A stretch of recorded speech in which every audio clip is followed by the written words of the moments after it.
अस्सलाम वालेकुम व्यूवर्स। उम्मीद करती हूँ आप सब खैरियत से होंगे।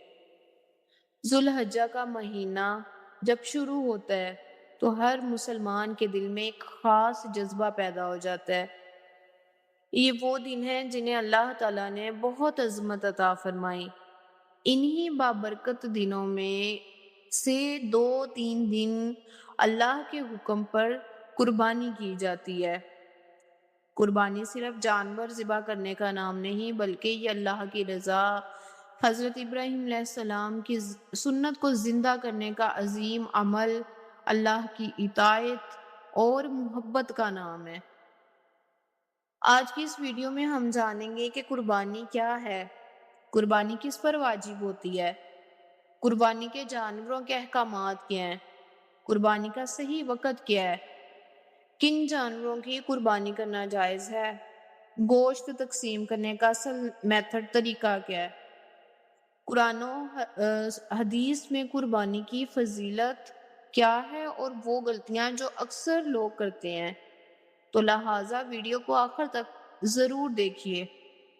क्वेश्चन 1 जनरेट होता है कि कुर्बानी क्या है? कुर्बानी अरबी लफ़्ज़ कुर्ब से निकला है जिसका मतलब है करीब होना। यानी कुर्बानी एक ऐसा अमल है जिसके ज़रिए बंदा अल्लाह ताला का कुर्ब हासिल कर लेता है। इस्लाम में कुर्बानी से मुराद है कि ईद उल अज़हा के दिनों में अल्लाह ताला की रज़ा के लिए मखसूस जानवरों को अल्लाह के हुक्म पर ज़िबह करना। सूरतुल कौसर में अल्लाह ताला आयत नंबर 2 में फरमाते हैं कि फसल्ली लिरब्बिका वनहर, अपने रब के लिए नमाज पढ़ो और कुर्बानी करो।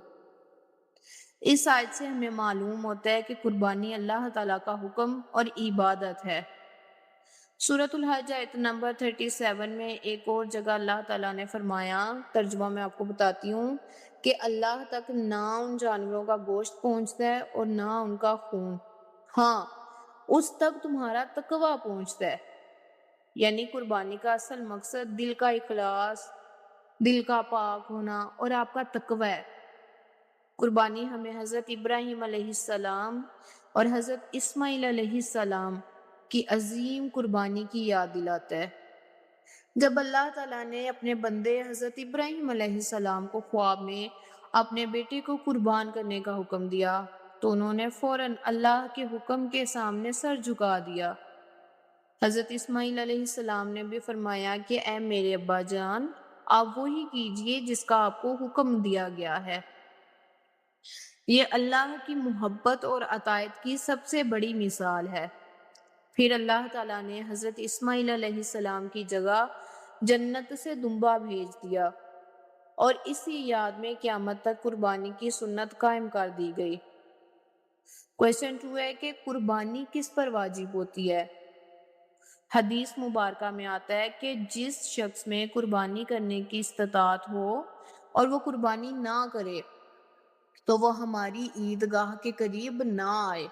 नबी करीम का फरमान है कि जिस शख्स में कुर्बानी करने की इस्तिताअत यानी कि ताकत हो और उसके बावजूद वो कुर्बानी ना करे तो वो हमारी ईदगाहों के करीब ना आए।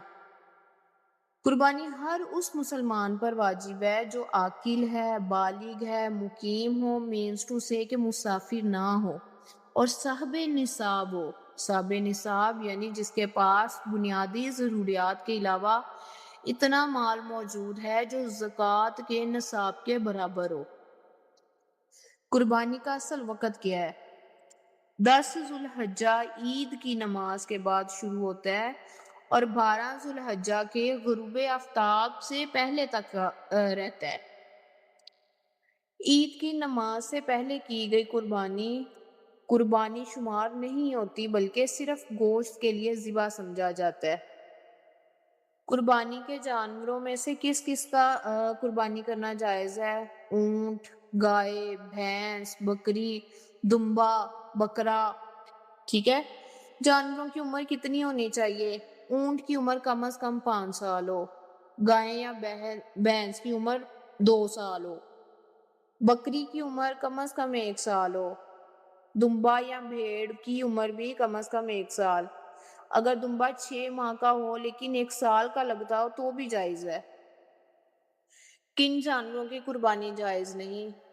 حدیث میں آیا ہے کہ ایسے جانوروں کی قربانی جائز نہیں جو اندھا ہو، جو بیمار ہو، جو لنگڑا ہو، جو بہت کمزور ہو، یا جس کا کان یا دم کا بڑا حصہ کٹا ہو۔ لہٰذا قربانی کے جانور کا صحت مند ہونا لازمی ضروری ہے۔ قربانی کا صحیح طریقہ کیا ہے؟ کہ جانور کو نرمی سے لٹایا جائے، اسے بالکل تکلیف نہ دی جائے، چھری تیز ہو، اور ذبح کرتے وقت یہ دعا پڑھی جائے، بسم اللہ اللہ اکبر، کہ اللہ کے نام سے، اللہ سب سے بڑا ہے۔ قربانی کے گوشت کی تقسیم کی بات کرتے ہیں تو علماء نے لکھا ہے کہ گوشت کو 3 حصوں میں برابر تقسیم کرنا بہتر ہے۔ ایک حصہ اپنے اہل و عیال کے لیے، ایک حصہ اپنے رشتہ داروں اور دوستوں کے لیے، ایک حصہ غریبوں اور مسکینوں کے لیے۔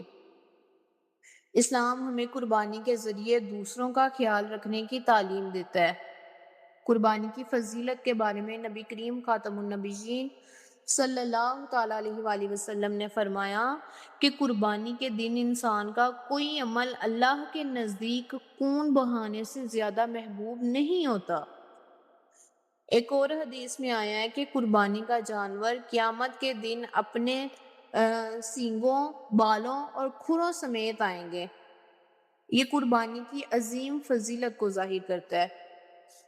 اہم مسئلہ بتاتی جاؤں کہ نبی کریم خاتم النبیین صلی اللہ تعالیٰ علیہ وآلہ وسلم نے فرمایا کہ جب ذوالحجہ کا چاند نظر آ جائے اور تم میں سے کوئی قربانی کا ارادہ رکھتا ہو تو اپنے بال اور ناخن نہ کاٹے، یعنی یکم ذوالحجہ سے قربانی تک بال اور ناخن نہ کاٹنا مستحب عمل ہے۔ قربانی میں ہونے والی کچھ عام غلطیاں یہ ہیں کہ آج کل کچھ لوگ صرف رسم پوری کرتے ہیں، دکھاوے کے لیے مہنگے جانور خریدتے ہیں، غریبوں کو گوشت نہیں دیتے، جانوروں پر ظلم کرتے ہیں۔ تو یاد رکھیں کہ اللہ تعالیٰ کو ہمارا اخلاص پسند ہے، ہمارا دکھاوا نہیں۔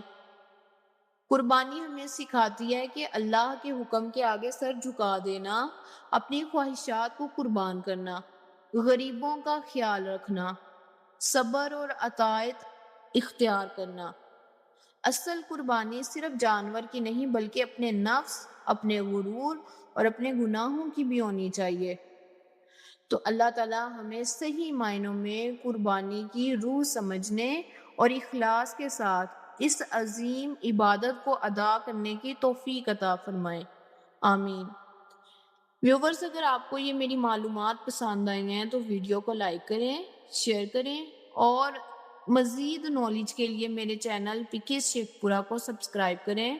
اور اگر آپ کا قربانی سے ریلیٹڈ کوئی بھی کویسچن ہے تو مجھے لازمی آپ نے کومنٹ سیکشن میں بتانا ہے تاکہ میں اس سے ریلیٹڈ ویڈیو بنا کے آپ تک پہنچا دوں، اور اس سے اگلی ویڈیو میں بناؤں گی کہ قربانی کی شرائط کیا ہیں، یعنی کہ یہ کن لوگوں پر واجب ہے، کن لوگوں پر فرض ہے، اور جو اس کی شرائط ہیں وہ ساری اگلی ویڈیو میں آپ کو ڈیٹیلڈ سمجھائی جائے گی۔ تو دعاؤں میں یاد رکھیے گا۔ اللہ حافظ، فی امان اللہ۔